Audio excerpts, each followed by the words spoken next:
Welcome to our deep dive into one of history's most transformative events, the Spanish Conquest of Mexico.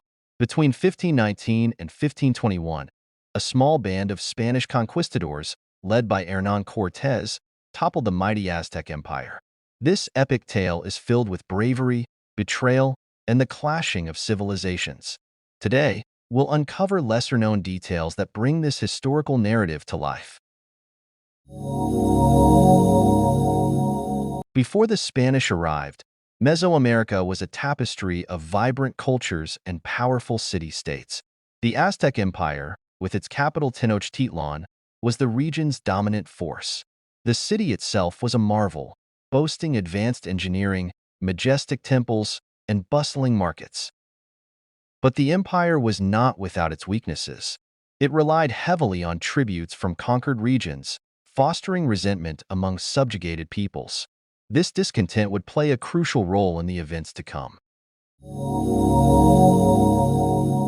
In February 1519, Hernán Cortés landed on the Yucatan Peninsula with about 600 men, 16 horses, and a few cannons. Cortés was not just a soldier. He was a shrewd diplomat and strategist. He quickly formed alliances with local tribes, many of whom were eager to overthrow the Aztec rulers.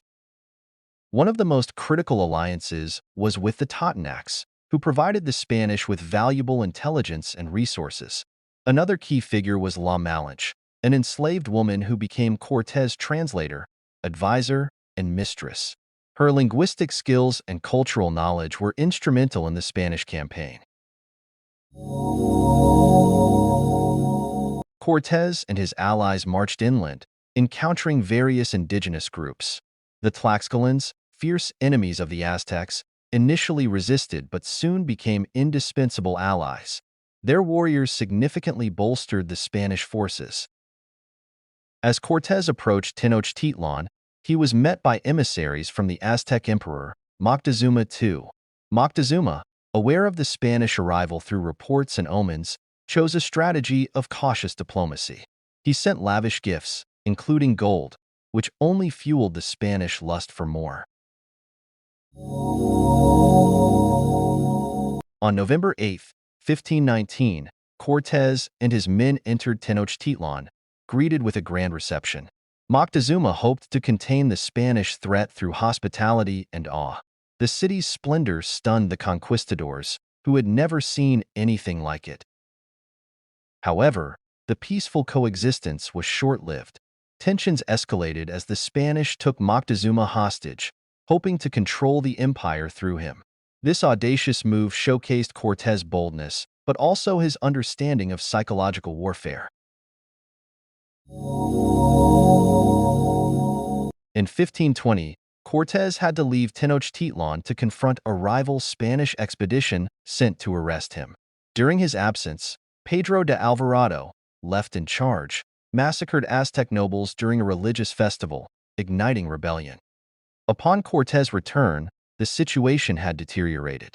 The Spanish attempted to flee the city in what is known as La Noche Triste, the Night of Sorrows, suffering heavy casualties, but Cortés regrouped, forged new alliances, and laid siege to Tenochtitlan.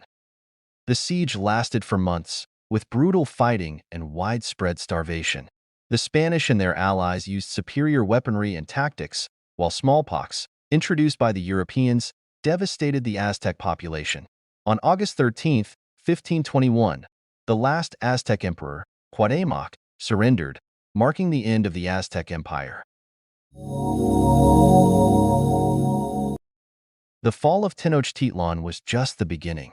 The Spanish imposed their rule, converting indigenous peoples to Christianity, exploiting resources, and reshaping the cultural landscape. The conquest had profound and lasting impacts, leading to the creation of New Spain and eventually modern Mexico.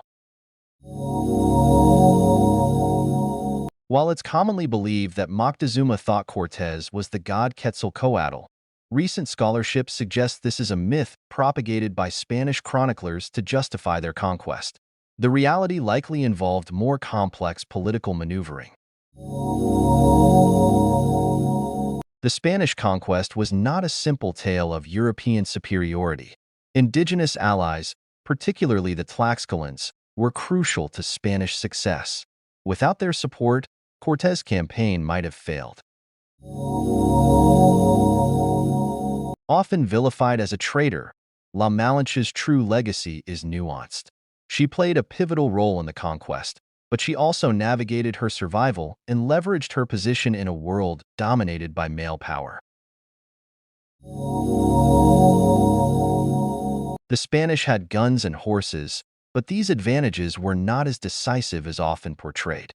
Their ability to adapt, form alliances, and exploit divisions among indigenous groups was more critical. The Spanish brought new plants, animals, and diseases, drastically altering the Mesoamerican ecosystem. This ecological exchange, known as the Columbian Exchange, had far-reaching consequences.